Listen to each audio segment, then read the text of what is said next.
When we have a desire to eat healthier or get our act together around food, there's an inclination to seek out a meal plan. Because the thought process is, if an expert tells me what to eat, when to eat, how much to eat, just tell me what to do and I'll do it. And that's what we tell ourselves. And I told myself this back in 2014, maybe. I was working in the fitness industry and I was struggling with my relationship with food. I felt like I would try to eat clean, but then I would end up just blowing it because I wanted to eat something fun and tasty. And so I constantly was feeling like a failure around food. So I went to a dietitian because I was like, just give me a meal plan. Just tell me what to eat. And she did. And it had things like salmon, which I hated at the time, and just like a bunch of foods that she recommended eating for health, but that did not taste good to me. So it was either right before or right after that meeting. I remember going to a fast food drive-thru and I don't remember exactly what it was, but it was some type of fun food because I was like, if I'm about to start this meal plan, then I need to get in something really yummy and tasty right now because that won't be allowed on the meal plan. Do you think I'm still on that meal plan today? No, like 8 years later, right? Because meal plans it's not designed to be a permanent part of your lifestyle. They're not sustainable or a realistic way of eating or a realistic way of relating to food. Because what meal plans do is it robs you of your freedom of choice around food. So you aren't able to say, this is what I feel like eating, or this is what I feel like my body needs right now. You're saying, what does the meal plan say I'm allowed to have? And our brains hate that. Human nature, we rebel against that, against being told what to do, especially when it's about getting our basic needs met, when it's something as personal as food choices. We really need to be making those choices for ourselves. So anytime we give our autonomy away and have somebody else tell us how to feed ourselves, it usually ends up backfiring. And the backfire is the binge. A very normal response to a meal plan or a diet or any type of list that says this is allowed, this is not allowed, these are good foods, these are bad foods. A very normal response to that is binge eating. Because we are just going from extreme to extreme. And you might think, oh, this diet isn't that extreme, this lifestyle change isn't that extreme, this cleanse plan program, whatever. It's not that extreme, but the reason we think that is because diet culture has made it seem normal, and it's not normal. Letting somebody else tell you what, when, how much to eat, that's not healthy or normal eating. Healthy and normal eating is eating where like you are in the driver's seat and you get to decide what makes sense for you and your body and your life. Now, of course, there are things that we can factor in that help us make food choices from a place of self-care and that help us eat mindfully and that help us eat with respect to our physical and mental health. But we're not going to find that in a diet, a meal plan, a lifestyle change, because these are all just restrictive ways of eating, and there's really only one way for that to end for the vast majority of people, which is binge eating or clinical binge eating disorder or worse. So if you feel tempted to seek out a meal plan, I want you to know that I understand that totally, because we think that that's the solution. And for providers who are prescribing meal plans, I'm not blaming them, saying that they're intentionally causing harm, because I genuinely don't believe that they know better. If they knew better, they would do better.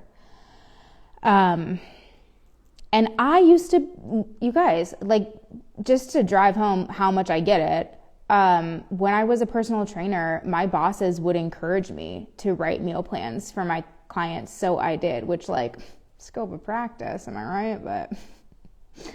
But looking back, I'm like, it never worked. Meal plans didn't work for me, didn't work for my clients, because they would do it for a little bit and then they would feel like they couldn't do it anymore. And then they would come to me feeling shame, having gained weight back. And so it's just not the answer. And so this is the restrict binge cycle. It's I feel out of control around food, or I want to eat healthier, so I go on a diet or a meal plan, or I start tracking my food until I can't do it anymore, and then I'm binging. But then eventually, to compensate for the binge, we start restricting again. But a normal reaction to restriction is binge eating. Restriction causes binge eating. So then we binge, but then to make up for the binge, we restrict again. And then we binge again. Do you see how it's just it's a never-ending cycle unless we break it and we learn how to eat without these rigid restrictions, and we learn how to eat without obsessing over food and without obsessing over our bodies. Eating should be effortless. Like, food should be just one of the things in your life that brings you pleasure, that energizes you, that nourishes you. But our days should not revolve around, well, if I'm eating this for breakfast, then that means I have to only have this for lunch. Or if I'm going out to eat later, then I should probably skip breakfast. And do you see, like, if we're constantly playing these checks and balances, this is disordered eating. These are eating disorder behaviors. If we are saying, well, I didn't work out today, so I need to eat less, and so I'm just going to go to bed hungry, that's self-harm, point blank. So we need to start recognizing these behaviors for what they are. Diet culture is like, this is normal, this is healthy, and it's disordered, and it's causing our bodies harm, it's causing our physical and mental health harm, and it is so not worth it, you guys. So if you are struggling with your relationship with food, I get it. You are not alone. You are not alone. And you don't have to fix it alone. In fact, I encourage you not to try to fix it alone. It's going to cost you a lot more time, money, and energy in the long run if you keep trying to DIY it. And this is something I wish I had done way sooner, was just said, you know what? My relationship with food isn't working. And I wish that I was able to see this is disordered, and I want to be able to heal this so that it's no longer an issue in my life moving forward. So if you've battled with food forever, you can draw a line in the sand and you can say, I'm not going to do this anymore. And it's possible for you to have complete healing to where food is a non-issue in your life, to where you know exactly what to do around food, to where you are confident that you can competently uphold your own health, that you can competently feed yourself without relying on a diet or a meal plan. And that's how it should be, you know? So let me know if I can help y'all. You can totally just send me a DM. You can comment here. I always love food emojis, so if you leave a food emoji in the comments, that will let me know that you're interested in chatting with me, and I can just send you a DM from there. I have an opening for a one-on-one spot. If you're interested, you can click the link in my bio to apply for a free call for us to chat about that. And lots of other ways to work with me and get resources, and those are all linked in my bio. So I'm here for you guys. I hope that you are having a good week, and we'll chat soon.